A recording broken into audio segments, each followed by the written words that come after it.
All right. Hello, everyone. It's super exciting to have you all join us today.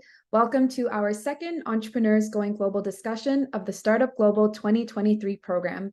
Today's topic is how to leverage Canada's free trade agreements in partnership with the Trade Commissioner Service. My name is Nadia Ladek. I'm the program manager of the Startup Global program here at Startup Canada. To begin, I would like to acknowledge that the land on which I am on today is located on the unceded territories of the Mississaugas of the Credit, the Anishinaabe, the Chippewa, the Haudenosaunee, and the Wendat people, and is now home to many diverse First Nations, Inuit, and Métis people.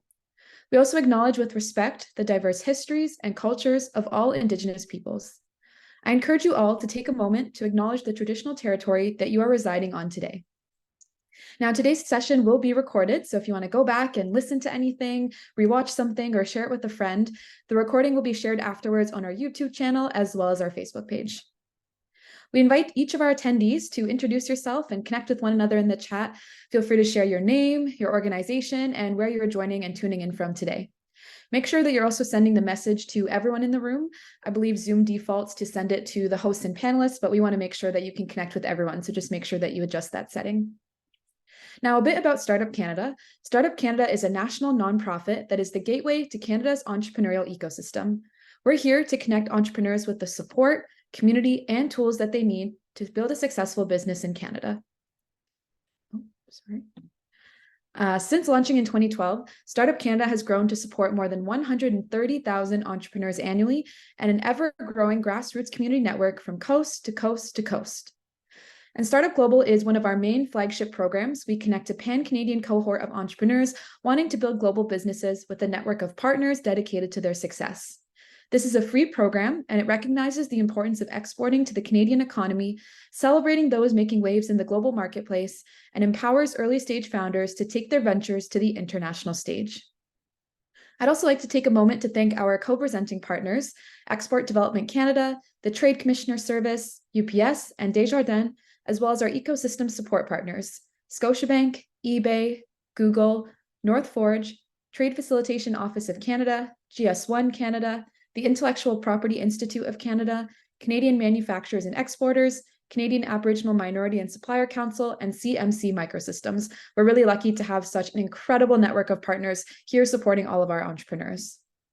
Now, today's conversation specifically will explore Canada's 15 free trade agreements that cover 51 countries and 1.5 billion consumers worldwide. The webinar will explore key chapters and trade policy topics, and we're really here to shed light on how these free trade agreements can open doors to new markets and avenues for growth for your businesses. I'll be here today to moderate today's conversation, and I have some questions for our speaker, but we really want to engage with you. So if you have any questions, please make sure to drop it in the chat, and we'll be here to have them for our speaker. Our presenter is also comfortable with both French and English, so feel free to drop it in either language, and we'll get your questions answered as soon as we can. Now, without further ado, I'm super honored and excited to introduce our speaker for today, Guillaume Healy from the Trade Commissioner Service. I will pass it over to you to get us started. Yes, thank you, Nadia. It's an honor to be here today, speaking to so many exporters or potential exporters. I see at the moment we have over 100 participants, so this is great. Let me just share my screen.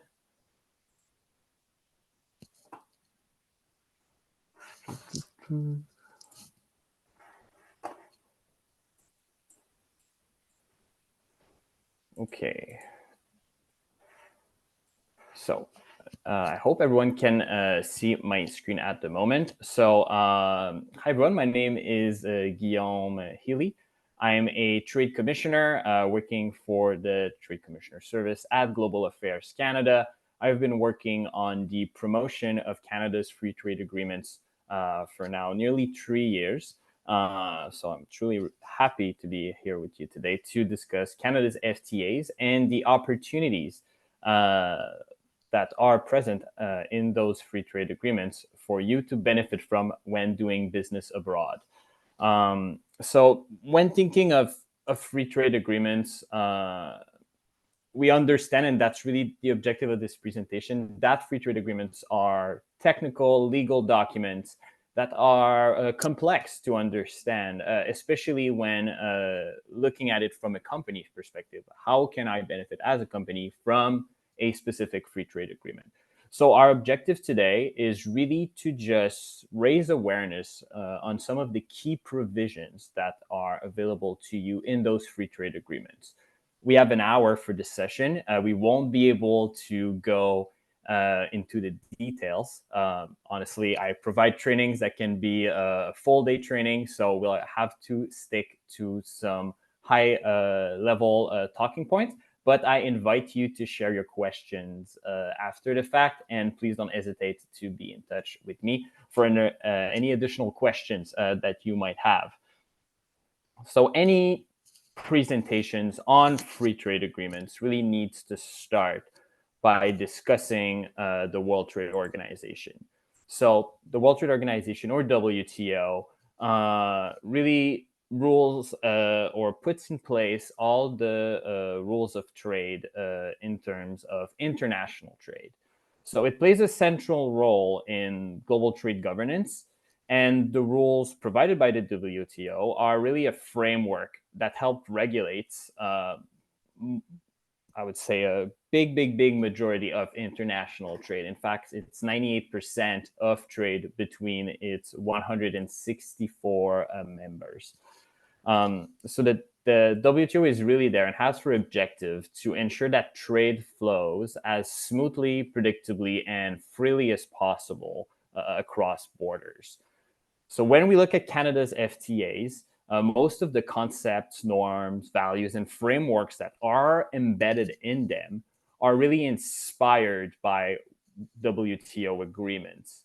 The objective of free trade agreements is to strengthen and build upon what is included in international trade regulations in order to provide Canadian companies more predictability, transparency, and also a preferential access when doing business abroad. That's why we tend to refer to free trade agreements as WTO plus agreements, given the additional upsides they offer.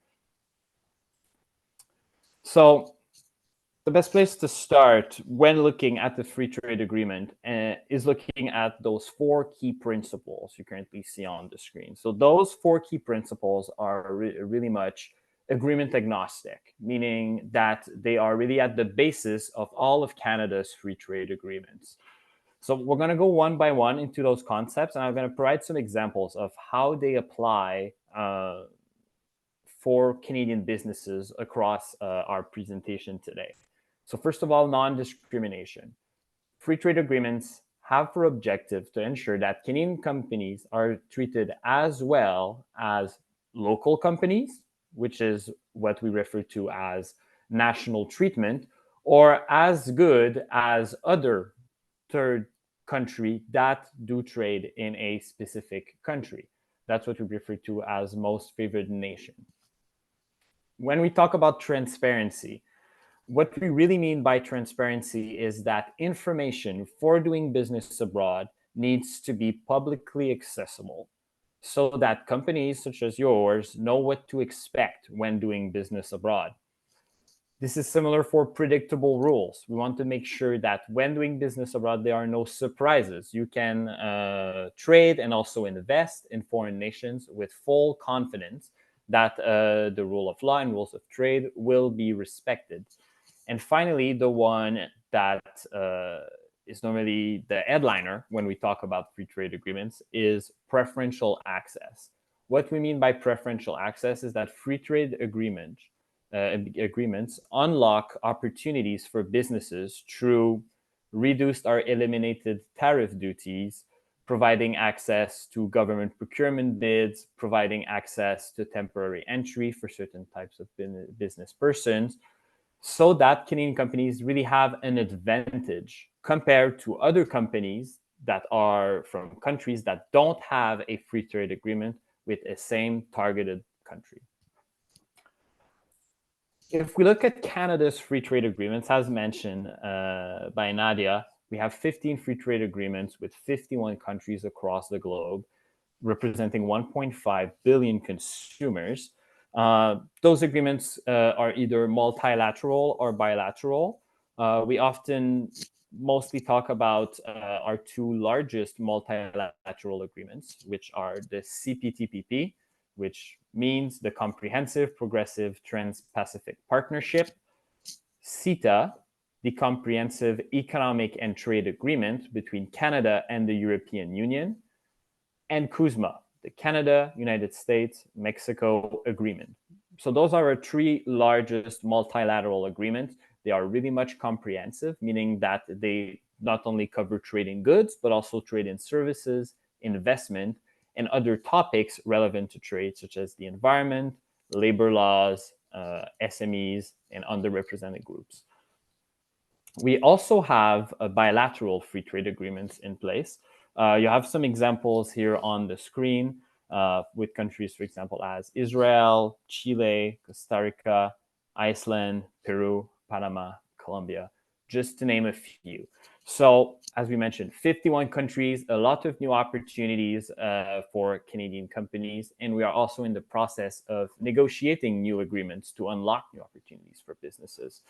And this brings me really much to the life cycle of a free trade agreement. So I won't necessarily go into too much details in for all of those steps, as many of them are quite self-explanatory. But I really want to explain the big difference between the signature of an agreement, the ratification of an agreement, and the entry into force of an agreement. As I'm sure you have seen those words in the news, and it's quite easy to be confused about what they mean from a business perspective. So after an agreement has been negotiated between two or multiple parties, and that negotiation is completed, there's what we call the signature of the agreement, which means that all parties are happy with what was included during the multiple negotiation rounds. And this, in a way, locks the agreement or freezes the agreements as it was negotiated. At this step, this is really much a step that is done at the political level, meaning that prime ministers, presidents, and ministers will be together and sign such agreement. It does not mean that it is enforced, that is in place for companies to benefit from. For that to happen, the agreement needs to go through a ratification process. So that ratification process is really much unique to each countries, depending on their political structure. For Canada, this means that the agreement has to go into Parliament and through royal assent for it to be enforced. So this really means that the agreement needs to become into law in order for companies to be able to benefit from it. When all parties have completed the ratification process, there's often a delay. For example, with the CPTPP, that delay is 60 days. After that delay, the agreement is in force, which means the agreement is there for companies to enjoy, which is the case of all 15 agreements we have presented. There's some special case, if I can come back to this slide, in terms of multilateral agreements. All countries will not necessarily join at the same time, meaning that a minimal number of countries is needed for the agreement to be enforced, but then new countries can join an agreement as they go through their own ratification process. Best example of this is the CPTPP, our agreement across the Asia Pacific. Some of the members you see listed here only joined in the last year or so. Talking here about Chile, Malaysia, and also Brunei, while other countries have been part of the agreement for a certain number of years now. So let's now go more into what is actually included in a free trade agreement. We'll really try to cover as much as possible today, both in terms of trading goods, but also trading services. So in terms of trading goods, we really mean any tangible products, anything you can touch that travels across borders. free trade agreements establish a reduction and most often an elimination of virtually all tariff rate across participating nations. This means that Canada, compared to other countries, will have what we call a preferential access. When I say virtually all products, it means that most products will now be able to enter duty-free compared to at a rate that is higher than 0%. Some tariffs still remains, often for the most sensitive agricultural products or other type of products that are sensitive for specific countries, depending on their industrial structure. In order to understand how a company can benefit from preferential tariff rates, I really want to highlight the 4 steps you see here on the screen. The first one being to determine the classification of the good you're looking to sell. So in order to take part in international trade, you really need to be aware of what we call harmonized system codes. Those codes, or HS codes, are used by customs agencies and really much all agencies involved in international trade to identify products that are crossing borders. So having the HS code of the product you're looking to sell is extremely important, as it unlocks a world of information. One is tariff preference. Are there any restriction in selling my good in a specific nation? How will my good be treated at the border? Are there any sanitary or phytosanitary measures applicable to my product? All of that can be consulted using the classification of your product. So how can you find that classification? There's different ways. In terms of self-assessment, Canada, the government of Canada, has some tools available for you. I highly recommend to take a look at the Canada Tariff Finder, where you can actually identify the HS code of your product based on a description of it. Otherwise, other agencies also have definitions for the different codes. You can think of the Canada Border Service Agency. Post Canada also has information. This is for self-assessment.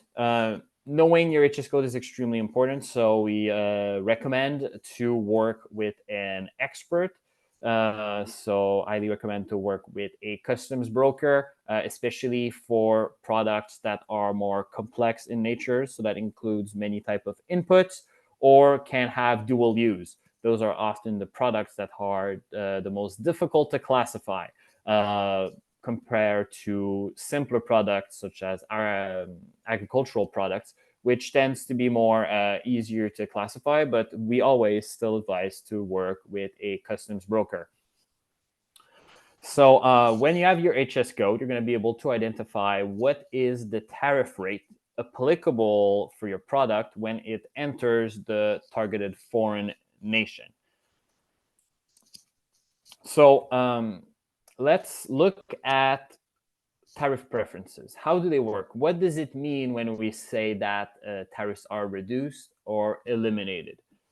So we have an example here, just one among many examples we could have provided. So in terms of exporting aluminum products with and without the CPTPP agreement.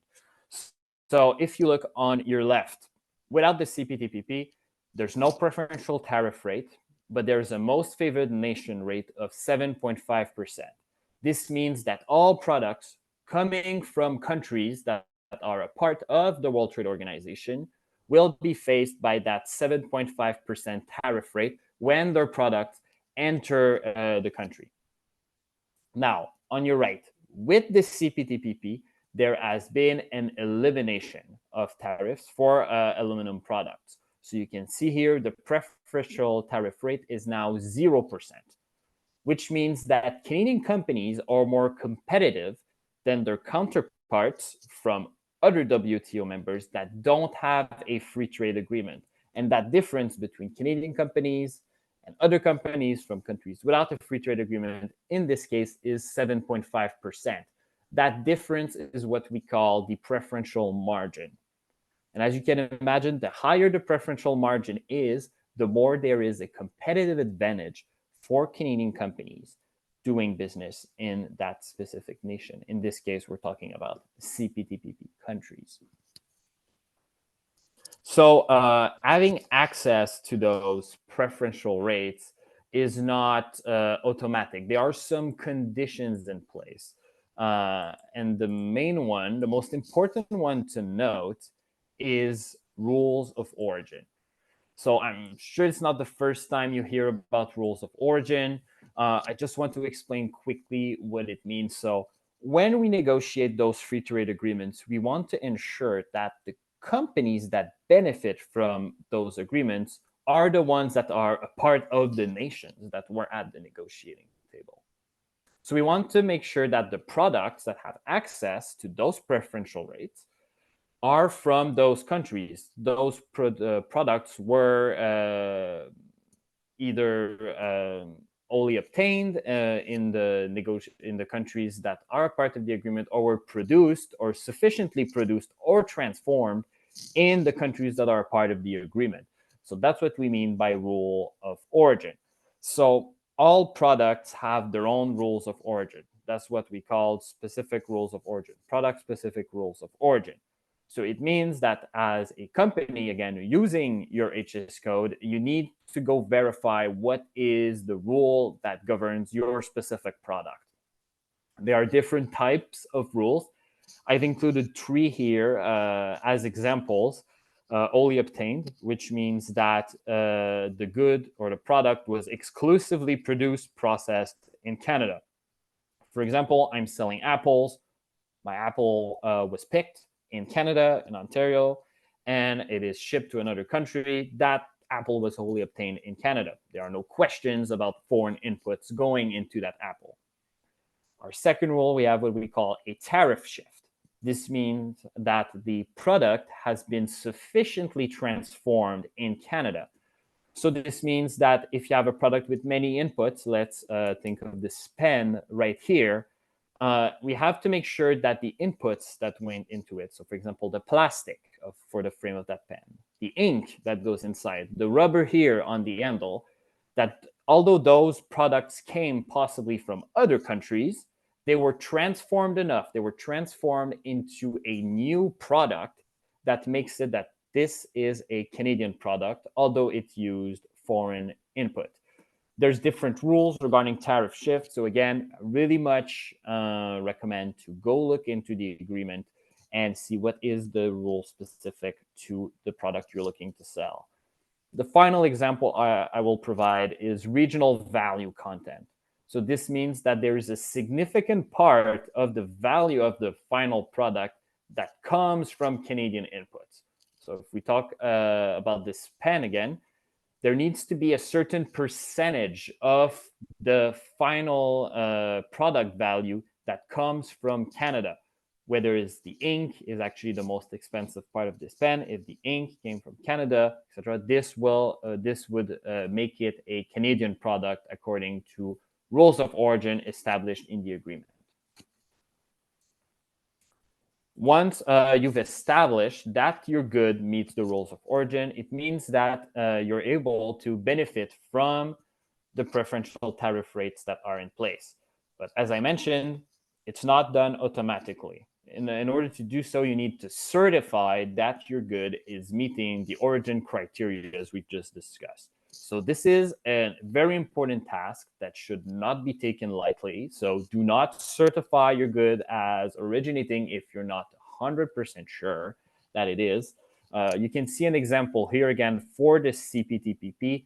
In terms of certifying origin for the CPTPP, CETA, and CUSMA, it's quite simple. There's minimum data requirements that you see here on the screen that needs to be included on any commercial documents and shared with the importer of the product, which means the company that is, or consumer that is buying your product abroad. So you need to share that information with them so that they are able to claim that preferential tariff rate. So that's another very important thing to note. It is the importer that is responsible for claiming that preferential tariff rate, not you as the Canadian exporter, Canadian company selling abroad. So thinking about that, you might wonder, if it's the importer that is claiming that preferential tariff rate, how are Canadian companies benefiting from free trade agreements? And the answer is it's really much an indirect impact. And the best example I can provide is, let's think you have a big retailer in France that is looking to buy a specific amount of your product in order to put in their stores in France. So if their budget is to buy for $1 million of your product, if there is a 20% markup because of a tariff rate that is established, this means that the importer could very well buy 20% less of your product in order to meet the budget that was provided for this purchase. So you really much benefit in terms of additional sales, but it can also be that money that is claimed by the importer can be used for other things. For example, marketing for your product in a foreign country. So it's really much important. I really want to highlight that relationship between you as the exporter and the buyer in the foreign country, the importer, is really much important, because both parties needs to be involved in that transaction in order for actually both of you to benefit from free trade agreements. There are some specificities if you look into Incoterms in terms of responsibilities. We won't go through that as this is a lot further into customs procedures. But again, really much want to highlight, keep a communication flow with your importer, because the exporter is responsible for that or origin certificate in most cases, but it needs to be provided by the importer. So that's for trading goods, but what about trading services? So first of all, what is a service? What is a good? When we look at free trade agreements, the difference is really much in a single question. So are you providing something that is tangible? The product you're providing, is it something that is tangible and that travels across borders? So that will define whether it is a good or a service. When it is a service, when it's not tangible, it will not face any tariff rates, as it is something that's intangible. It cannot be classified using HS code. So our agreements also have great benefits for service exporters. As you can see here on this slide, non-discrimination. So making sure that the regulations in place in the nation where you're doing business are the same as between the foreign companies, so the Canadian service provider, and local service providers. So this does not mean that consumers cannot discriminate if they rather work with a local company. They have every right to do so. But the regulations and the rules of the game need to be at the same level for both foreign and domestic companies. This also means that there are no quantitative restrictions. It's just in how much of a specific Canadian service can be provided in a foreign nation. It also means that there are no restriction on the specific types of legal entity that can provide a service. So, for example, you cannot be forced to create a joint venture with a local company in order to provide your service. Finally, last example I want to provide is that there are no needs for local presence. So this means that, and it's actually a great benefit for SMEs, that you don't need to establish an office abroad to offer your service. You can travel in the country, offer your service, travel out, transaction is done. So this is a great way to save cost in terms of opening an office. Having a physical presence abroad can be quite a complicated and expensive endeavor. So this is all covered under the agreement.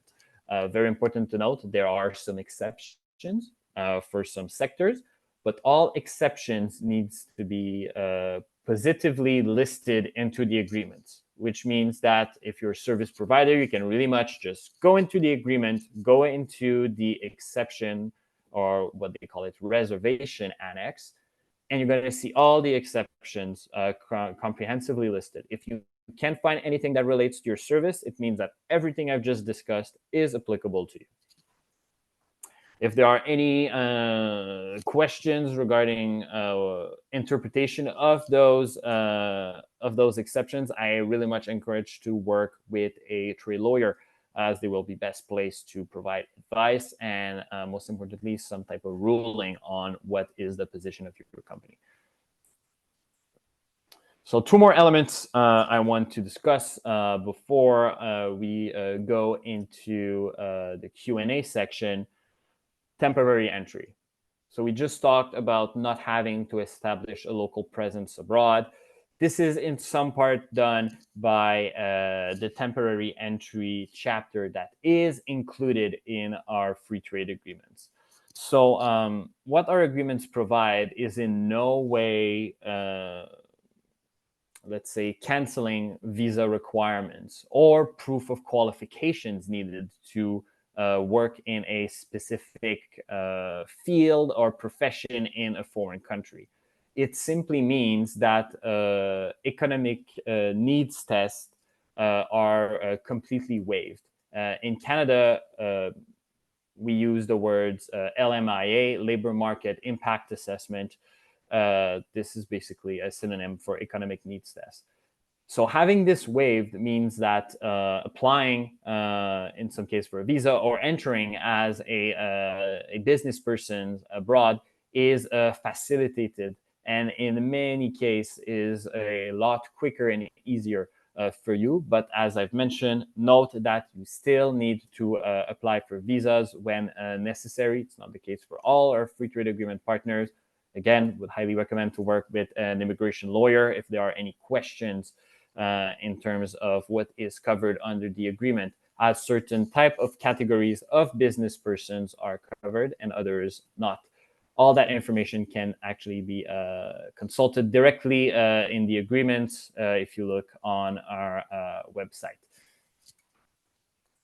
One last element I want to quickly go through: government procurement. So our free trade agreements also open up government procurement opportunities. Our governments spend a lot of money on goods, on infrastructure. So when the time comes to publish a tender for a certain project, there can be great opportunities. And this is the case also for foreign countries. So as a Canadian company under free trade agreements, given conditional on being eligible based on the criteria here on this slide, it means that you can compete on a level playing field with domestic companies when bidding on government procurement opportunities abroad. So this is really a great advantage. So it means that you cannot be discriminated because you are a foreign company. It also means that it provides you more transparency. So countries have to publish information about those tenders online. You can consult specific opportunities. It also means impartiality, so they cannot select another company simply on the case that they are domestic. And also accountability. So if you feel that that there has been an unjust treatment, there are some procedures in place that can be used in order to make sure that the process was done with enough due diligence and that there hasn't been any discrimination. So if you ever face any trade barriers, I really much encourage you to contact your nearest trade commissioner, as it's very important to report those elements to us, as we are able to act on it and also inform future negotiations. Finally, and I'll end with this, a couple of resources that I really much encourage you to consult after this presentation. We have a lot of content online. First of all, the Trade Commissioner Service, we have a great step-by-step guide to exporting. So yes, it touches on free trade agreements, but there's so much more involved in international trade. So this is a great resource to get started, get an idea of the different steps. We also have a lot of information on our free trade agreements. I have 3 listed here, but that's the case for all our free trade agreements. You can actually consult the full agreements. We have chapter summaries if you don't want to go through the full document. We have some educational videos online. We've just published new videos on the Canada-US-Mexico agreement that provide you more information on how to benefit from certain provisions. And finally, last element, as I've discussed earlier, the tariff finder, great tool to find your HS code, and also, as the name says so clearly, to find what is the tariff in place for your product when doing business abroad. So I know this was a lot of information in not much time. That's why we've kept a good amount of time for questions. I would just also like to highlight that if you're an export-ready companies, for any questions you might have, our regional offices and the trade commissioners in our regional offices across Canada are really much there to help and would be happy to support your company's efforts in doing business internationally. So please don't hesitate to contact your nearest trade commissioner. You can simply type on Google, find a trade commissioner, and you'll be able to be directly in contact with the right people, and my colleagues will be happy to help. So this pretty much brings my presentation to an end. Can now open it up for questions. Let me stop sharing my screen. Amazing. Thank you so much, Guillaume. That was an incredible presentation filled with so much information, and there was some resource gold there. I know we were pulling some of the resources in the chat, but we'll also follow up with a lot of those resources as well. So I know the participants will look into that and we'll kind of have some time to dig into those. Before we jump into the Q&A, we also wanted to share a quick video. And this video is actually success story from TCS, from someone who has used free trade agreements. It's the story of Watershed Monitoring, a women-owned small business that used Canada's free trade agreements with the European Union to win procurement contracts, find new customers, and set up an office for its software services. So we just wanted to quickly play this video of an example and a success story, and then we'll jump right into Q&A. So if you have some questions, start dropping them into the chat, into the Q&A function. I saw a few people have already. And just a reminder that Guillaume is comfortable in French and English, so feel free to drop your questions in either language. And without further ado, here is our success story.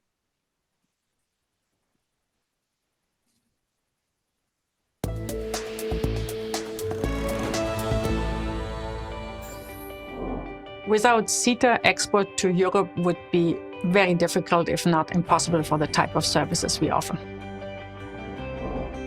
I'm Sonja Bemel. I'm CEO and co-founder of Watershed Monitoring.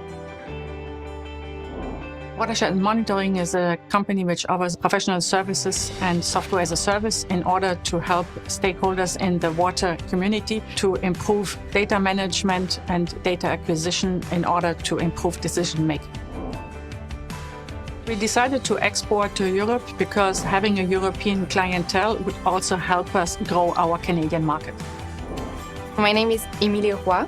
I'm a trade commissioner at the regional office in Quebec. I'm a trade commissioner since 2011. CETA goes far beyond tariff elimination. It provides you stability and transparency, which are really key for companies. CETA facilitates labor mobility, so it's easier for you to develop your European clientele. CETA makes things easier for export because we can actually respond to call for proposals from European countries without any distinction, whether we are a Canadian company or European-based company. And it also facilitates mobility between employees between the two continents. The main problem in exporting is to have the network. The Trade Commissioner Service did a huge effort in understanding our business and then in contacting the right people in the different countries in order to establish a first contact. So one of the key challenges of Watershed Monitoring was a visibility challenge. So how this small company can get known in this huge European market. And that's where the Trade Commissioner Service helped. So here at the regional office, I took the time to really understand watershed monitoring. What is the product about, their needs and priorities? Also help them to strengthen their international strategy, help them with their sales pitch, so to make it stronger. And I introduced them to my colleague abroad, so to make connections with the right contacts. The value of the Trade Commissioner service to watershed monitoring is that it helped us from being a local, even a regional company, to being an internationally known company. So that makes all the difference. Without the Trade Commissioner service, we would have not been able to export to Europe. Watershed monitoring is a success story for Europe. They are selling to the European Space Agency. That's one of the most complex clients in Europe. They have an office in Strasbourg, many contracts in France, important deals coming up in Germany, Spain, and many other countries. My recommendation for any Canadian company who wants to export internationally is to get into contact with the Trade Commissioner service in order to get the entire personalized support to be able to export. If you want to get in touch with the Trade Commissioner service via internet, over the phone, in person, we are here for you.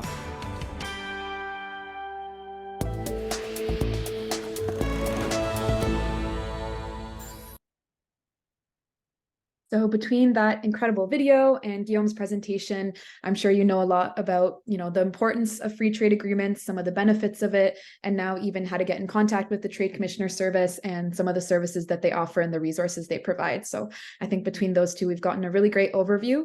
And now we're super excited to jump into the Q&A. I've seen a lot of questions come through. So we're going to start with one of the questions actually about the African market. So one of our participants was wondering if there's any agreements or kind of business with any countries in Africa, because I think maybe they didn't see any during the presentation. So if you want to expand on the African market specifically. Yes, absolutely. So at the moment, we don't have any free trade agreements with any African nations. That does not mean that Canada does not do business with African nations. So if you're interested in doing business in Africa, you're really much encouraged to do so. But at the moment, there are no free trade agreements covering any African markets for Canada. Awesome. And there's a couple questions around, do tariff preferences also apply when manufacturing products in countries that already have free trade agreements with Canada? So yes, the condition is, and I'll use the Canada-US-Mexico agreement here as an example.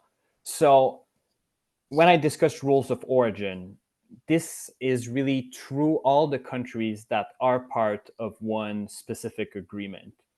So it means that if you're in Canada, but you use some parts coming from Mexico, some parts coming from the US, and you build it into your product will still be originating from what we say Canada, but from the entire CUSMA region. So in this case, even if some different parts of a supply chain are done in other countries, as long as the other countries are part of the same agreement, this is really much still meeting the rules of origin, and you can benefit from free trade agreements. So when we think of the free trade agreement we have with the Asia Pacific, we have great opportunities stemming from that. If we look in the automotive industry with Japan, if we look in the textile and apparel industry with possibly inputs coming from Vietnam.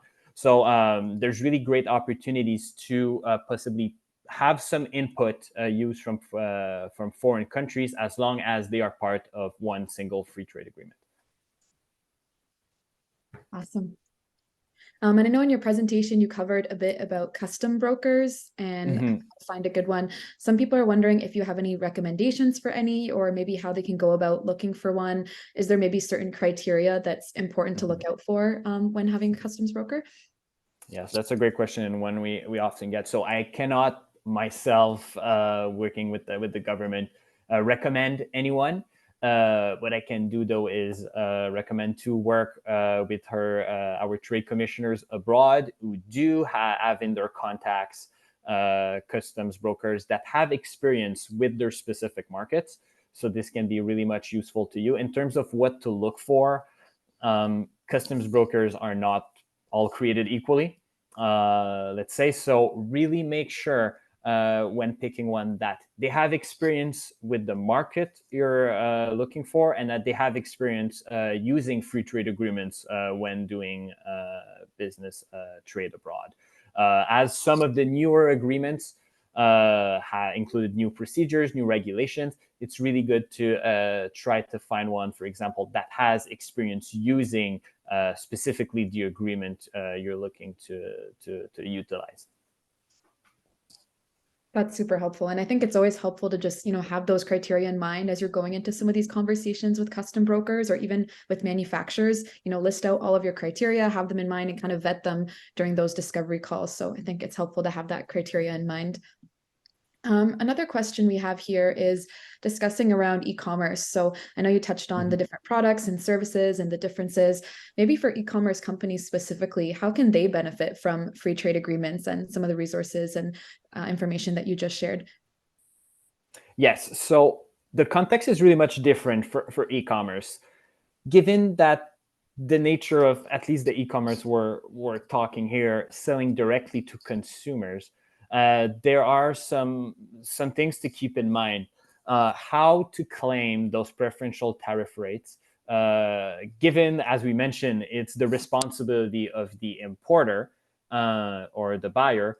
You cannot necessarily think that your buyer is going to receive your certificate of origin and go to their customs border agency to deal with the paperwork. It's not necessarily very realistic to think that all your consumers would do that. So when working with courier, that's something to look into. Who's in charge of what in terms of customs procedures, and what are the regulations set in place. Also want to highlight, and that's especially relevant for CUSMA, the agreement between Canada, US, and Mexico. There are some provisions included that can be extremely beneficial for e-commerce. What we called low value threshold and de minimis. When we look at de minimis, it means that if the value of the good you're sending across the border is under a certain threshold, which I think I remember, but I'm not sure enough to say the number. So I would say please look it up online. You'll find it quite quickly on the CBP website for the US. So if the total value of the good you're sending is under a certain amount, which is quite high, there are no duties automatically. This is done so in order to make the flow of goods more efficient. So it's not worth it for the customs agencies to be claiming tariff duties and take time on such low value shipment compared to the revenue they get out of it. So I would say definitely look into those. Those thresholds are different countries by countries. Free trade agreements can also include low value thresholds for how to certify origin. So it means that if a good is under a certain value, the rules for certifying origin might be simplified compared to what we've discussed here today. So there are some rules included in free trade agreements. So I very much encourage that if you're interested in a specific market, look what agreement is in place. Go take a look at the e-commerce or digital trade chapter. And also go look at the market access national treatment chapter. That's where you will find this information. And yes, I see here someone has provided the minimis threshold for the US at $800. That's super interesting. I didn't actually realize that there's a threshold for certain goods and services. So that's super helpful to have that point as well. And thank you, Stephen, for sharing that number in the chat as well for us so that we know. And they're sharing that each country has their own threshold. So it's really much the case. So do your due diligence for each country. Amazing. Now, what happens if Canada has a free trade agreement, has more than one free trade agreement with a country? So, for example, for Mexico, what are maybe some of the implications for businesses wishing to export when there's more than one agreement in place? Yes, so that's also a good question. So having more than one agreement is the case for Canada and Mexico. It's also the case for Peru and Chile. So in terms of how to operate with two agreements, it's really much to the advantage of the Canadian businesses as they can really much pick and choose the provisions that are the most advantageous to them in both agreements. So, for example, if the tariff rate is lower under specific agreements, but then temporary entry is easier, or the categories are, let's say, better suited for your role, you can use the other. The only caveat I will say is that if you decide to use a specific tariff rate in a specific agreement, you have to make sure that you meet the rules of origin of that said agreement.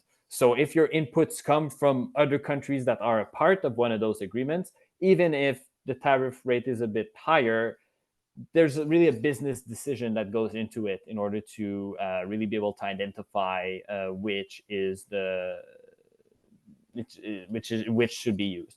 But all that to say that it's really much up to the company to identify the provisions from both agreements that are the most advantageous to them. Very helpful. Yeah, it seems like a lot of reading into the documents, trying to understand all the policies, the regulations. It seems like a key part of the exporting journey before you kind of get started in a market. Exactly. Another question here around the differences between the NAFTA agreement and the new Canada-United States-Mexico agreement. I know you were touching on CUSMA, but would you be able to share some of the differences for people between those two agreements? Yes. So leaving the political aside, the new agreement, CUSMA, was really much modernized to address 21st century trade challenges. And what I mean by that is that NAFTA, which came into force in 1994, some of the provisions included were really much outdated. Best example, digital trade. So if you think of how we were doing business back in 1994 compared to how we do business now, there's so much more intricacies, as I was mentioning, with e-commerce, with digital trade, protecting personal data. There are new challenges in place, and CUSMA really much, let's say, targets those new challenges by creating new chapter. For example, there's now a digital trade chapter in CUSMA, which was not the case in NAFTA. There's also some new elements for customs procedures. So the de minimis rate that was increased for e-commerce, that also came around CUSMA a couple of years earlier. Low value shipment thresholds, as we've just discussed. Otherwise, rules for certificate of origin, they can now be transmitted electronically. This is really much needed given how we do business nowadays. So I would say I would really much focus on that in terms of what is related to SMEs. Otherwise, if you look in the fine print, you'll also find new rules of origin in the automotive sector, so higher regional value content. We got new labor value content that's also included in CUSMA and was not in NAFTA. I'll stop here because I could really much go on for a lot more time. But yeah, what the takeaway I want from this is that the agreement was modernized to reflect how we do business. Yeah, that makes a lot of sense. It seems like from your conversation, it's a lot around e-commerce, that chapter on digital trade. So to your point, like you said, modernizing it for the current ways of doing business. I know, especially post-COVID, that's all the rage around e-commerce and digital. So it's good that, we have the policies being updated to reflect that as well. We have a question in the chat here around if there's any free trade agreement benefits for international certifications for products. They said example CSA or ETL. So kind of a little bit more about the certifications and if there's any free trade agreement benefits for that. So in terms of what is included in the agreements, it's really much more on the ground of further cooperation between the countries that are involved in order to simplify that process. So it doesn't mean, and I really want to highlight that, doesn't mean that there's an harmonization of certification. That's really much not the case. But it still means that there are processes and there are discussions between the participating countries to facilitate that process. One example I can give to make this a bit more relatable, our free trade agreement with the European Union. So given, I'm sure you know, certain certifications for electrical products, so the CE certification needed for electrical products in Europe, since the agreement, it's now possible to do some testing in order to get that certification here in Canada instead of doing it abroad in Europe. So in certain ways, certification is simplified, but it doesn't mean that it is fully harmonized or that restrictions that are specific to a country, and even if we look at the US at the state level, are really much in place, especially if we look at agricultural products, food products. Phytosanitary and phytosanitary measures are definitely still in place. So be aware of that. Same thing for food labeling when selling agri-food products abroad. Those are really much still in place. So there are some ways that our countries are cooperating to facilitate the process, but again, still do your due diligence when selling products that need certain specification or certifications when doing business abroad. I'm sensing that's a common theme around tier due diligence and, to your research for all of these different products and services. I think that wraps up our Q&A portion. I wish we could keep going because I know there's so much incredible engagement in the chat. There's lots of Q&A coming in, and we could talk about this for so much longer because there's so many incredible resources to share. But we want to make sure that we can also grab your feedback on the event as well. So thank you so much for Guillaume for your presentation today, for being so willing and open to answer all of these questions. Remember, you can still get in contact with the Trade Commissioner's Service to jump right in and get more customized with your business as well. So definitely stay tuned for all of those follow-up resources that were shared in Guillaume's presentation. And we'd really like to get your feedback. All these events and panels and discussions are a product of the feedback that we get from all of you. So we're going to be launching a feedback poll in session right now to learn about how your experience was today. Please take a second to just vote on these couple of questions so that we can know how to improve better for next time, learn about what you liked, what you didn't like. We really want to make this as customized and catered to you as possible. So just take a second to do that. Thank you again, Guillaume and the Trade Commissioner Service for your time, expertise, and all of the resources you've shared today. Thank you again to our co-presenting partners, Export Development Canada, the Trade Commissioner Service, UPS, and Desjardins, as well as our community of ecosystem support partners that help us to build the Startup Global program and bring it to life. Our next Startup Global event will be taking place on November 9th, and it will be focused on assessing export readiness. So stay tuned for that. If you haven't registered, make sure to head over to our website and register for that event. We'll also be having a specific webinar on November 7th around entering into the UK market. So if you're interested in exploring that market specifically and you want to get some access to resources, head over to our website and make sure to register for that event as well. If you want to know about all of the upcoming events, resources, also make sure to subscribe to our newsletter that comes out every month around our Startup Global program. It always has recaps from each of the events. It has the link to the recording of the events if you missed it. So make sure to subscribe to that as well. Thank you so much, everyone, for joining us today, and I look forward to seeing you at a future event.